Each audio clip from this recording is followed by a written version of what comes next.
Now, you mentioned Ireland, and in the book you mention Celtic and Gaelic, and the word Celtic has almost overcome the word Gaelic at the present time. Did the other Celtic countries, such as Wales or Brittany, did they have puirt-a-beul or something equivalent? I haven't seen a reference to it. I do have to admit that that's not something that I spent a great deal of time examining, but I have not seen references to that in the same way for Wales and Brittany. Ireland does have puirt-a-beul or puirt-a-beul. It does seem like it probably came from Scotland to Ireland, which, as I mentioned, is kind of an unusual way for it to go, but it's definitely not as common in Ireland as it is in Scotland. But at the same time, I would say that, as I wrote at the beginning of the book, mouth music is a fairly common world phenomenon, so it wouldn't surprise me if it existed in those places. I just haven't really seen much reference to it. Was there any difference between puirt-a-beul as sung in Cape Breton from puirt-a-beul in Scotland?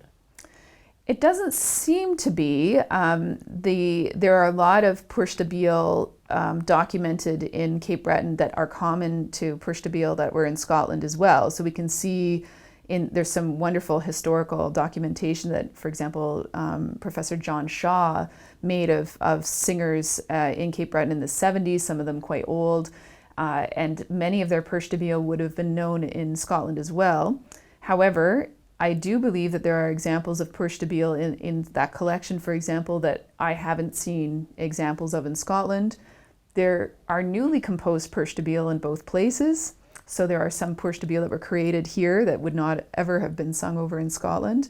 And certainly they changed over time. And so there are some variations of puirt-a-beul that are sung in Scotland in one way and sung differently, maybe sometimes quite minor differences, sometimes more significant in Cape Breton. But there's definitely a strong sense of connection with some of those variations and differences. No, I think mostly in Scotland, from my recollection, puirt-a-beul were usually sung by women rather than men. Was that the same in Cape Breton? It seems to be the case. And I think that that is the case for a couple of reasons. I think that for one reason, women weren't allowed really to play dance instruments like the fiddle or the pipes. That wasn't really a very feminine thing to do. And so women did accompany musicians. So accompanists in the musical tradition here, mostly it was women until quite recently. But if women wanted to participate in the instrumental tune tradition, one way to do that was by singing puirt-a-beul. And this was particularly the case where they might have had children they were maybe teaching them to dance, or they were entertaining them to keep them busy, or the children were learning an instrument. Then the women could help with that by singing puirt-a-beul. So it does seem that it was particularly associated with women. Also very easy to accompany household domestic labor with these little puirt. So that does seem to be the case, yes.